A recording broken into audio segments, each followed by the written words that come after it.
Hai para Sundaners, kumaha kabarna? Damang sadayana dengan saya si Otong kembali lagi di channel Ningali Film. Pada episode kali ini kita akan melanjutkan alur cerita dari film Martial Universe season kedua untuk bagian yang kelima. Dan tidak usah berlama-lama lagi, mari kita mulai ceritanya.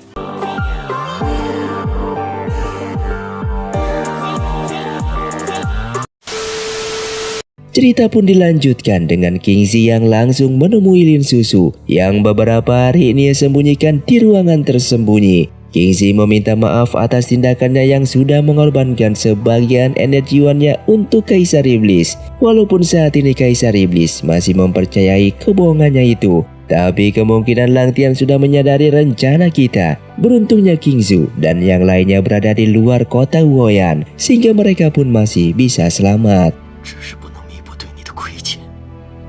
Di sisi lain, di saat Lindong sedang beristirahat, Lin San mengabarkan tentang Kaisar Iblis yang saat ini sedang terluka parah akibat gagalnya berkultivasi. Sehingga hari ini dia akan keluar dari persembunyiannya untuk mencelupkan tubuhnya ke dalam kolam spiritual. Kingzu mengatakan jika Kaisar Iblis belum mendapatkan kembali energi Yuannya, dan jika kita melakukan serangan hari ini, maka kemungkinan kita akan menang. Namun dia memperingati bahwa Kaisar Iblis memiliki prajurit terkuatnya, yaitu Lang Tian dan Kingzi, yang kemungkinan kita akan kewalahan untuk melawannya. Mengetahui hal itu, Lindong dengan kekuatannya membuat sebuah penghalang dengan energi Yuannya agar mereka tidak membantunya dalam penyerangan tersebut. Namun ternyata di sana terdapat Lang Tian dan membuat celah pada penghalang buatan Lindong agar mereka bisa keluar dari sana. Sementara Kaisar Iblis saat ini akan mencelupkan tubuhnya ke kolam spiritual untuk menyembuhkan dirinya. Di saat itu juga energi pasukan Huoyan terserap oleh Kaisar Iblis. Lalu Lindong yang bersembunyi langsung keluar dan menyerang sesuai dengan rencana yang mereka buat. Mereka pun sengaja bertarung agar rencana mereka tidak diketahui oleh Kaisar Iblis. Namun tiba-tiba di sana Lang Tian pun datang dan berhasil menggagalkan rencana mereka. Di tempat lain, Lin Yan dan lainnya baru menyadari adanya penghalang di tempat persembunyian mereka, sehingga mereka pun tidak bisa keluar dari sana. Mereka pun menyadari jika penghalang ini dibuat oleh Lindong agar mereka tidak membantunya dalam mengalahkan Iblis. Namun saat ini mereka masih belum bisa menghancurkan penghalang yang dibuat oleh Lindong tersebut. Tak lama kemudian, pada akhirnya mereka pun baru melihat adanya sebuah celah dalam penghalang itu. Dengan keadaan Lindong yang saat ini sedang terikat, Lang Tian pun mencoba untuk membunuhnya. Namun Kingzi mencoba untuk melindungi Lindong dengan alasan tubuh Lindong akan digunakan oleh Kaisar Iblis. Tak lama kemudian datanglah Lin Yan dan lainnya untuk menyelamatkan Lindong. Dengan kekuatan Lang Tian, mereka pun kalah dengan mudahnya, terkecuali King Tan yang memiliki kekuatan hampir sebanding dengannya. Lindong yang ingin menyelamatkan teman-temannya malah dihalangi oleh Kingzi. Saat itu Kingzi meminta agar Lindong mengikuti rencana semulanya, tapi Lindong malah menolaknya. Kingzi mengingatkan kembali tujuan mereka adalah Kaisar Iblis dan bukan Lang Tian. Dengan kekuatan jimat gunturnya, Diao pun menyerang Lang Tian, namun Diao bukanlah tandingannya. Kemudian Lin Yan pun mencoba menyerang Lang Tian, tapi lagi dan lagi Lin Yan pun bukanlah lawannya. Sehingga Lin Yan pun terkena serangan aura iblis dari Lang Tian yang membuatnya tak sadarkan diri dan menyerang teman-temannya. Dan mereka semua berusaha untuk menghentikan Lin Yan. Lindong yang kemudian meminta untuk bertemu dengan Kaisar Iblis. Tiba-tiba Kingzi datang untuk menolong Lindong, langsung dihentikan oleh Kingzi. Kingzu yang sudah terlepas langsung menuju ke kota Huoyan. Saat itu dia bingung bagaimana menjelaskan ke teman-temannya dengan apa ayahnya lakukan kepada Lindong. Dengan bantuan saudara Lau, Kingzu pun bisa tahu di mana lokasi Lindong dikurung saat ini. Lin Yan yang masih saja terus mengamuk dan menyerang teman-temannya ketika hendak bertarung dengan King Tan. Sin King langsung menghentikannya. Lin Yan pada akhirnya sadar dari amukannya. Saat itu, Sin King menggunakan nyanyiannya untuk membuat Lin Yan sadar kembali. Namun ketika Lin Yan sudah tersadar, Sin King sudah mati di tangannya. Lin San lalu menyampaikan perasaan yang ingin kakaknya sampaikan kepada Lin Yan, dan Lin San pun kemudian memberikan jimat telur kakaknya kepada Lin Yan. Di sebuah penjara, King Zi langsung menemui Lin Dong untuk memberitahukan tentang Sin King yang mati di saat menyelamatkan Lin Yan. Saat itu Lin Yan tak sadarkan diri akibat aura iblis dari Lang Tian.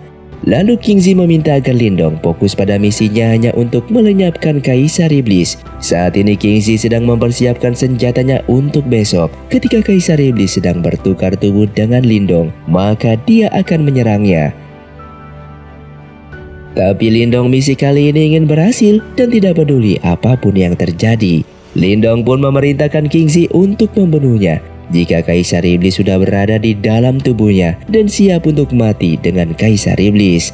Lalu datanglah Lin Susu ke sana. Dia langsung mengatakan bahwa dia bersedia akan menemani Lin Dong mati bersama dengan King Zi. Setelah itu, Lin Susu lalu menceritakan kepada King Zi tentang bagaimana dirinya membujuk King Zu ketika kecil, bahkan ketika King Zu menanyakan tentang ayahnya. Saat ini, King Zi merasa salah. Bertahun-tahun dirinya tidak pernah melindungi King Zu. Bahkan saat ini pun dia telah membiarkan orang yang dia cintai terbunuh begitu saja. Dengan kondisi seperti ini, kemungkinan King Zu akan membencinya selamanya. Akan tetapi Lin Susu pun berharap jika nanti King Zu bisa mengerti semuanya dan memaafkannya. Kemudian King Zi mengikat Lin Susu dengan tiba-tiba. Dia tidak ingin King Zu sampai kehilangan ibunya setelah kehilangan Lin Dong. Untuk besok, apapun yang terjadi, apakah berhasil atau tidak dalam membasmi Kaisar Iblis, namun Lin Susu harus tetap hidup bersama King Zu. Dikarenakan selama ini King Zi berhutang budi terhadap Lin Susu selama bertahun-tahun. Kemudian Lang Tian mencoba untuk menerobos masuk ke markas King Zi yang memiliki sebuah penghalang. Dengan kekuatannya, dia pun berhasil masuk. King Zi yang mengetahui hal itu pun langsung menemui Lin Dong dan mengabarkannya bahwa Lang Tian sudah tahu akan rencana mereka. King Zi pun terluka akibat serangan dari Lang Tian. Lin Dong yang mengetahui hal itu pun langsung meminta Lang Tian untuk melepaskannya. Namun Lang Tian pun langsung mengatakan bahwa dialah pahlawan yang sebenarnya. Selama ini dia hanya ingin menjadi pahlawan di hadapan semua sekte, bukannya Lin Dong. Lang Tian saat ini merasa Lin Dong merebut semua hal yang harusnya menjadi miliknya. Kemudian Lin Dong memohon kepada Lang Tian untuk membiarkan King Zi pergi dari sini. Dengan marahnya Lang Tian pun mengatakan kenapa Lin Dong bersedia memohon untuk mengampuni King Zi yang belum lama bertemu. Sedangkan Lang Tian yang sudah menjadi teman lamanya, Lin Dong malah kejam terhadapnya, menuduhnya berkomplotan dengan iblisi. Sehingga sekarang Lang Tian seperti ini karena Lin Dong. Lang Tian lalu menjelaskan sekali lagi rencana untuk memusnahkan Kaisar Iblis. Kini hanya Lang Tian sendirilah yang bisa menyelamatkan King Zu dan lainnya. Dan terserah pada Lin Dong akan mempercayai Lang Tian atau tidak. Lin Dong pun mengatakan pada King Zi merasa Lang Tian benar-benar ingin memusnahkan Kaisar Iblis dan mencoba untuk mempercayainya. Di sisi lain, saat ini Lin Yan merasa sakit di hatinya setelah kepergian Sin King, dan ini pertama kalinya dia merasakan seperti ini. King Tan pun menjelaskan jika itu adalah hati dan perasaan yang Lin Yan saat ini adalah kerinduan. Lin Yan pun berjanji akan selalu mengingatnya dan selalu bahagia dan tak akan mengecewakannya meskipun dia sudah tiada. Setelah itu King Tan pun langsung menemui King Zu dan meminta untuk tidak memikirkannya tentang kematian Sin King. King Zu pun langsung mengatakan kalau dulu King Tan hanyalah seorang gadis kecil. Dan kini dia merasa kalau King Tan sudah dewasa dan sudah menghibur dirinya. Saat ini King Zu berpikir jika Lin Dong dalam keadaan aman, meskipun dia tidak tahu apa yang ayahnya rencanakan. Kini mereka harus menyelamatkan Lin Dong, tapi King Tan meminta untuk King Zu untuk tetap tinggal di sini karena King Tan tidak ingin jika King Zu harus bertarung dengan ayahnya. Akan tetapi King Su berniat akan tetap ke sana dan meyakini jika Lindong pasti mempunyai rencana lain. Dia yang baru datang memberikan sebuah makanan dan mengatakan jika ingin menyelamatkan seseorang maka harus membutuhkan kekuatan dengan cara beristirahat. King Su pun berpikir jika Lang Tian dan ayahnya saat ini tidak langsung membunuh Lindong, maka mereka memiliki rencana lain. Kita harus menemukan cara untuk menyelamatkan Lindong karena semakin lama menunggu maka semakin banyak bahaya yang ada. Dan ketika akan membicarakan rencana selanjutnya, datanglah Boksuan. Boksuan datang ke sini dikarenakan memiliki sebuah rencana untuk membunuh Kaisar Iblis. Kemudian setelah itu Lin Yan dan lainnya datang menyusup ke markas King Xi. Terlihat Lindong yang sedang diambil energi Yuannya oleh King Xi. Lalu datanglah Kaisar Iblis dan akan menerima energi Yuan milik Lindong. Yang ternyata Lindong baru menyadari bahwa itu hanyalah ilusi dari serbuk bunga iblis. Lalu King Su yang mengejar King Xi malah diserang olehnya karena tubuh King Xi saat ini telah dikendalikan oleh iblis pangeran kelima. King Su yang mencoba menghentikan dan menyadarkan ayahnya. Tiba-tiba Lindong pun datang untuk menyelamatkannya. Namun King Xi masih tetap tidak sadarkan diri dan mencoba untuk membunuh yang ada di hadapannya. Hingga pada akhirnya datanglah Lin Susu ke sana untuk menyadarkan King Xi. King Xi pada akhirnya tersadar kembali. Saat ini dia merasa tidak pantas untuk menyandang seorang pahlawan. Kini untuk menebus kesalahannya selama ini, dia akan membunuh iblis pangeran kelima yang ada di tubuhnya dengan cara membunuh dirinya sendiri. Lin Susu lalu mengatakan kepada King Su bahwa betapa baiknya ayahmu itu sampai ia akan mengorbankan nyawanya demi menyelamatkan semua orang. Jika bukan tubuhnya dikendalikan oleh iblis pangeran kelima, maka selama ini dia tidak akan bersembunyi walaupun ini bukanlah kehidupan yang dia inginkan. Dikarenakan Lin Susu merupakan utusan jimat dan King Xi sebagai penerus jimat terdahulu, maka hidup dan mati tetap akan bersama sehingga mereka pun mati bersama.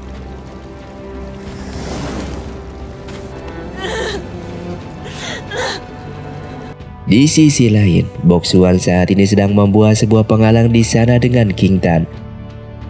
Lalu datanglah Kaisar Iblis. Dengan terkejutnya Kaisar Iblis melihat Boksuan masih hidup karena dia merupakan ketua kegelapan terdahulu.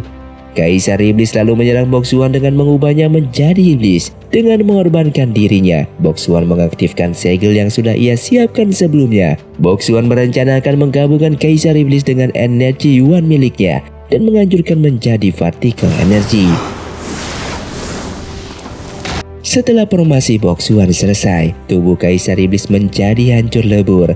Tapi dengan cepatnya Kaisar Iblis bisa menyatukan tubuhnya kembali. Sebelum tubuh Kaisar Iblis sempurna, tiba-tiba dari belakang datanglah Lang Tian ke sana untuk menyerang Kaisar Iblis dan merebut jimat ruang. Dan hanya yang memiliki kekuatan terkuatlah yang mampu mengendalikan jimat ruang itu. Dengan kekuatan iblisnya, Lang Tian pun mampu menghancurkan Kaisar Iblis.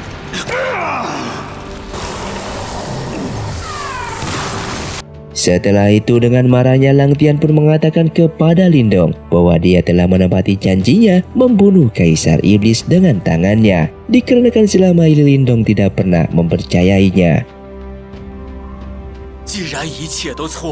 Lindong lalu meminta untuk Lang Tian menghancurkan jimat ruang tersebut. Dia tidak ingin Lang Tian membuat kesalahan kembali. Dan jika Lang Tian menyimpan jimat ruang itu, maka Lang Tian akan menjadi Kaisar Iblis selanjutnya. Akan tetapi dengan sombongnya, Lang Tian merasa pantas untuk menerima kekuatan tersebut dan berencana akan membuat ulang dunia seperti yang ia inginkan. Dan dia pun langsung pergi dari sana. Boksuan yang terluka parah akibat pertempuran tadi. Lindong pun memberikan semangat kepada Boksuan agar tidak menyerah bahwa pertempuran belum berakhir karena saat ini Lang Tian sudah menjadi Kaisar Iblis.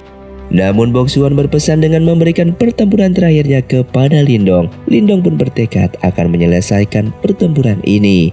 Boksuan meminta agar Lindong tidak membandingkan kekuatannya dengan Fuzu sebelumnya. Lindong tetaplah Lindong dan menjadi diri sendiri. Dan tiba-tiba segel emas pada tangan Lindong pun menyala yang menandakan bahwa Lindong sudah lulus ujian pertamanya. Boksuan lalu berpamitan kepada King Tan dengan mengatakan bahwa King Tan merupakan murid terbaiknya. Dan setelah itu Boksuan pun mati dengan tenangnya.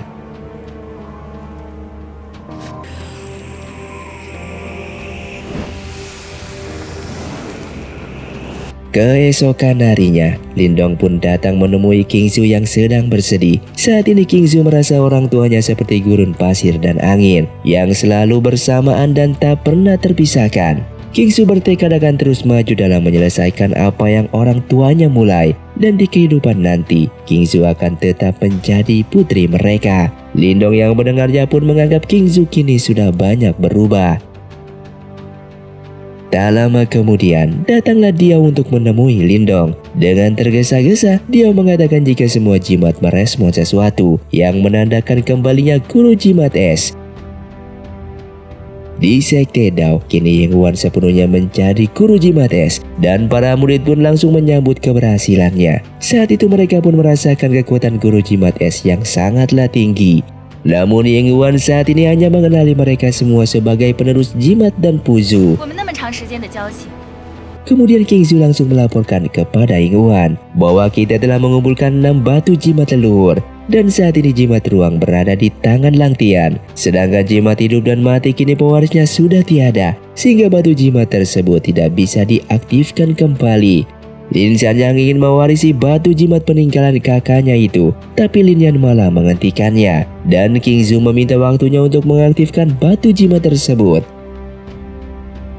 Setelah itu Lindong menemui guru jimat es dan hanya ingin mengembalikan kaca spiritual milik Yinghuan. Namun saat ini Yinghuan tidak mengenali barang tersebut dan tidak tertarik dengan kegunaannya. Dengan sedihnya, Lindong pun mengambil kaca spiritual itu dan langsung pergi dari sana. Tapi Yinghuan tiba-tiba meminta kembali kaca tersebut dan meminjamnya untuk beberapa hari, dan film pun bersambung. Terima kasih untuk kalian yang sudah menonton video ini sampai habis. Sampai jumpa di video selanjutnya. Saya pamit dari Ningali Film. See you, undur diri dan salam Sundaners.